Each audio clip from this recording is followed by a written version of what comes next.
Flooding in Taiwan today has reached unprecedented heights after nearly 1,300 millimeters of rainfall has fallen in portions of southwestern Taiwan. 3 casualties have been reported at this time, numerous mudslides across much of southern Taiwan, and today we're still seeing more rainfall continuing to occur. Please click the annotations on the screen if you want to see all of these videos from one of the storm chasers there in Taiwan who allowed us to use this video. Just some incredible stuff, and well, it does look like today we still have that cloud cover overhead. That heavy rainfall is continuing to come down, and unfortunately at this time the Japan Meteorological Agency has stamped a new tropical depression along the northern portions of Taiwan, where flooding is also continuing to occur here as well, just south of Taipei. Also today we're going to talk about the remnants of Kong-rey still pulling off there towards the northeast.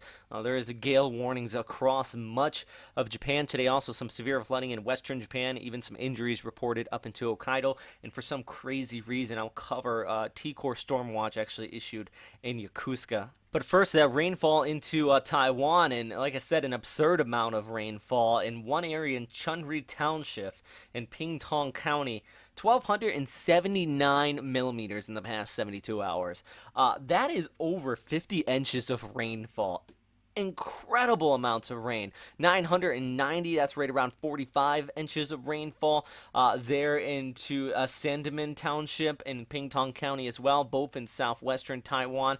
And we're just seeing those reports across the board here, well over 800 millimeters of rain. We just take a look at the past, well, let's see, the past 48 hours. Or actually, this will just be the total accumulations on Friday. Widespread reports over 200, in some areas up to 300 millimeters, right here in southwestern Taiwan. And this is where we have seen those videos coming out of, and that damage continuing to occur. This is actually my favorite photo of the day here.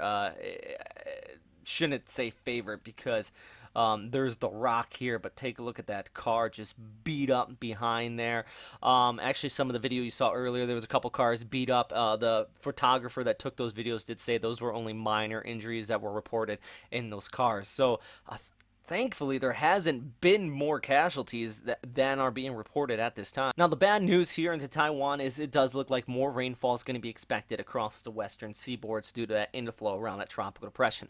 The good news is that tropical depression is going to start to suck up that moisture going into Monday and Tuesday, and really you can see some improving conditions behind it. I know that is vastly different than our forecast a week ago, but that's the unpredictableness of this storm system and how it merged up with that cold front, and it just lingered, and the moisture lingered there, and we've seen these unprecedented amounts of rainfall. So some very serious stuff. If we have any people watching from Taiwan, please leave a comment down below about what is going on there for you and how the conditions are there where you are. But let's shift our attention farther towards the northeast. Like I said, severe flooding across portions of western Japan today. We have seen upwards of about 500 millimeters of rainfall in portions of western Kyushu. Also the Hokuriku region, a little bit farther here towards the north, has also reported some fairly intense rainfall. Well, now going into the next 24 hours, we're going to be expecting that squall line to continue to linger over much of western and, well, central and northern Japan, basically for the most part, the entire portions of Japan here. The Sea of Japan coast should still see the heaviest of the rainfall, but we are seeing, going through the overnight hours here, is a squall line setting up and continuing to push off here towards the east. Really, it's affecting the mountains here, but even going into Tokyo on Sunday, we could be seeing some pretty strong thunderstorms flare up as this does push overhead and eventually off there towards the east. Ahead of it, some also very extreme heat in place, temperatures soaring into the 30s in some areas here, into the mid 30s that is ahead of that front. But I really do think that still the heaviest of the rainfall really is going to occur as we look ahead here into Monday and Tuesday, as that next TD gets wrapped up and it really carries the rest of that front off here towards the northeast, and that's really when we're going to see the heaviest of the rainfall along the Pacific coast of Japan. So a lot of stuff still going on here, and it does look like Sunday, even Monday into Tuesday, still going to see some heavy showers out here. So a pretty serious risk of that. Also pretty serious risk of these high waves. Let's scroll back here into Sunday morning. You're seeing some high waves up to about 3 to 4 meters possibly high all along the Pacific coast here. But as we scroll ahead into Sunday, well, afternoon, the evening, the waves continue to really calm down. And by this time, actually, here, there's a lot of residue waves,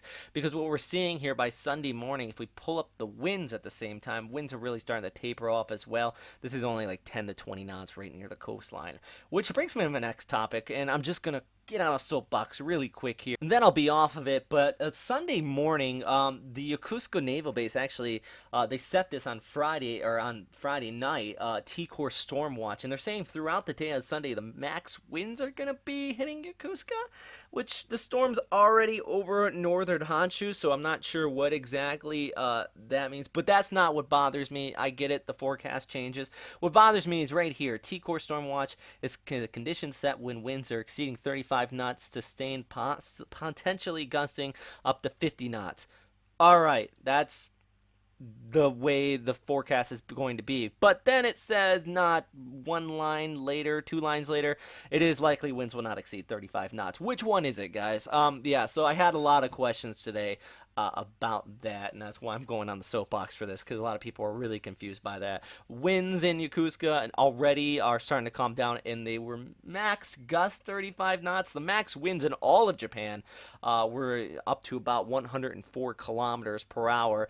Max wind gust in Yokosuka were around 60 to 65. So yeah, it's not going to get that high. And those max winds were actually farther there towards the west Sasebo area, and they issued T-Core Storm Watch, and that it was probably a smart move on their part because the storm moved directly overhead. But as far as the Pacific Coast, strong southerly winds, very warm air, thunderstorms possibly going into Sunday, but nothing too severe.